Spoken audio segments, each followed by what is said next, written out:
Right. Okay, our next guest. This guy I met several years ago. He was a moderator for the IBIS Global event. It was in Baveno, Italy.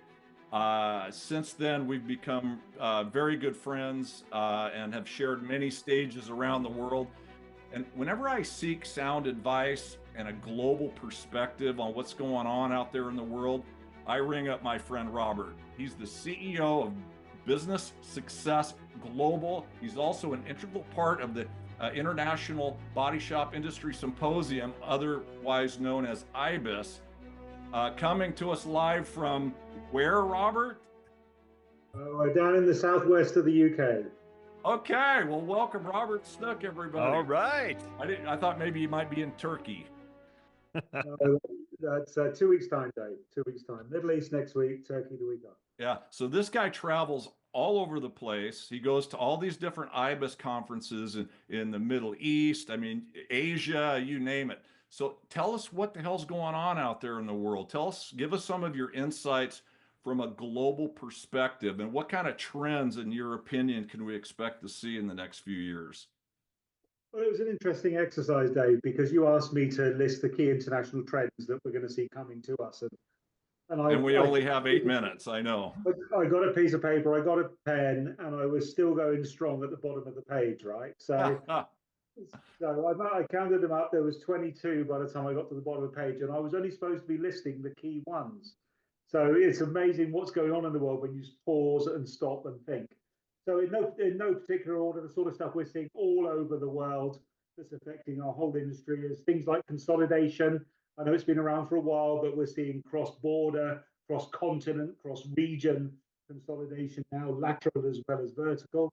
Electrification, all the times I was told that, Chinese vehicles aren't really of interest to us. It's not going to happen around here. All of this is happening now. But it's not that. We're starting to see the next wave of challenges with electrification. Things like power supply into the buildings when everyone's using it. Things like space.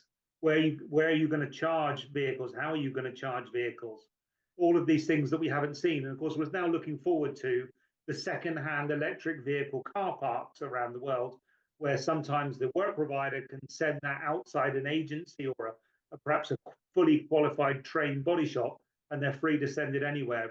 How does that fit with right to repair when you're dealing with high voltage? So this is a big thing with electrification. So digitization, connectivity, on demand, online, anytime, anywhere, and the transparency that goes with that is a big trend. AI and automation. Half the world still thinks AI is the most amazing invention ever. The other half thinks it's scary as hell, right? Yeah. So we got this hiatus there. We got this whole personalization thing going on. Customers more and more say, "What about me? I don't want what he wants or she wants. What I want to be looked after like I want to be looked after. I don't want to feel like an invoice, right?" So it's just what Jerry was talking about there, Greg was talking about there. Lots going on around that. Inflation, of course, costs are generally rising higher than the front end prices are. So we're getting this squeeze in the middle, how we're managing this squeeze of margin in the middle. Repair volumes, repair profiles, ADAS and all these other techniques are changing the profile of repair that comes into the shop. So therefore, your body shop has got a different gearing for a type of repair profile that doesn't really exist anymore. And it's creating bottlenecks through the process, new stop points in the flow, because you're not seeing so many of those repairs. And yet your shop was built for that type of repair. So supply chain resilience, flexibility, adaptability, parts, from 3D printing to repair and replace, ESG, sustainability. And then, just going back to the car, things like mega casting, giga casting is going to affect the repairability, the insurability of vehicles. All of that will impact body shops. So, of course, some are adapting very well. They're driving forward. And, of course, that's driving another trend, which is investment, reinvestment options, private equity, joint venture partnerships, all of these things. And underpinning all of that, I got to the bottom of the page, I finally got the word about leadership, culture, and opportunity. For those people that can see that vision and can feel it and draw a dotted line of strategy forward, there has never, ever been a more positive time to be in our industry. Oh man, I love that. Whew, I love that. that was like one page in like 3 minutes. That was amazing. I So, really put you to the task there, didn't I, Robert?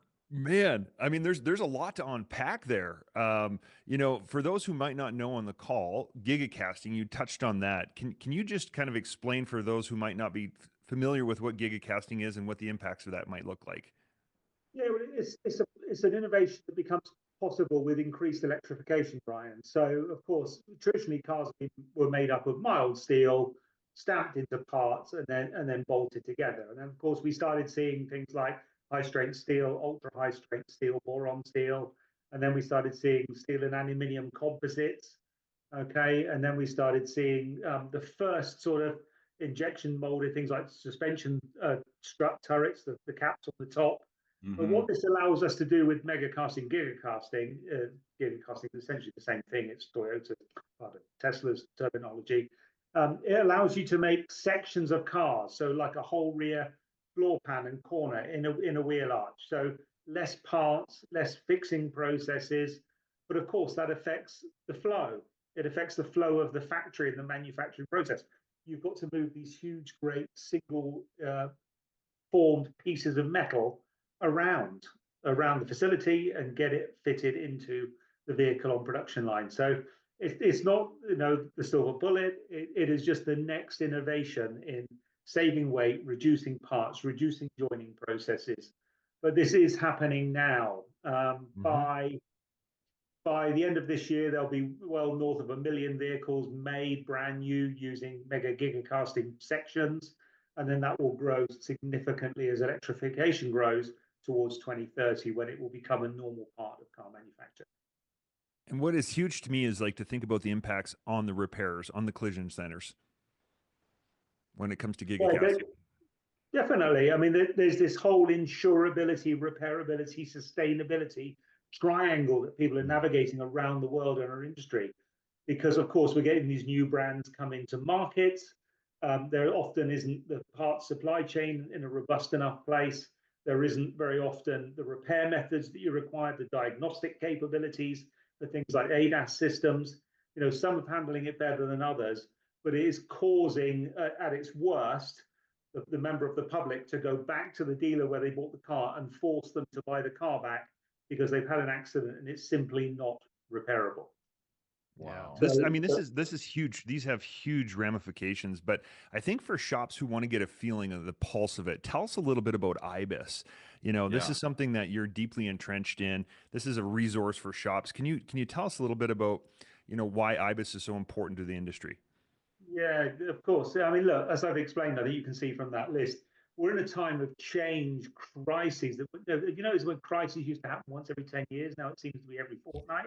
There's some crisis somewhere around the world. So change, crisis, challenges, changing consumer demands, complexity, choices, carbon neutrality, and an immense amount of change. So these things are not only shaping the world, but they're shaping our industry, our business, and us as people, the way we think, act, and behave, right? So it's clear if we're going to deal with all these huge, huge things, then collaboration has to win.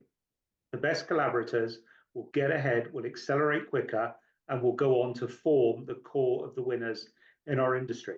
But of course, the key thing, Ryan, is how do you meet enough of these collaborators quickly enough to build Mhm. relationships and gain traction and get ahead of the curve, right? Before it Right. becomes just the next commodity.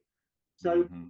with IBIS, we gather together these leaders, these collaborators from around the world, and they are in one room, not in one city, not in one country, not in one big show, in one room in a hotel, and you can see 3 to 5, 600 of them in that room. Now, can you imagine the networking that you can achieve in one day compared to how long that would take you outside of IBIS? It's amazing. Wow. It wouldn't take That's you very days or cool. weeks or months. It would take you years or decades to Right. meet that many people because That's you're past all the gatekeepers, you're past all the PAs and receptionists, and you're there able to meet them and interact with them face to face. It's simply something that you can't get anywhere else but IBIS to have that distilled thought leadership in one room. That's right. And it's coming to the USA, guys. Again, coming to We're back. Chicago, I think, right? We're in Chicago, 1st to the 3rd of April at the Intercontinental Magnificent Mile there.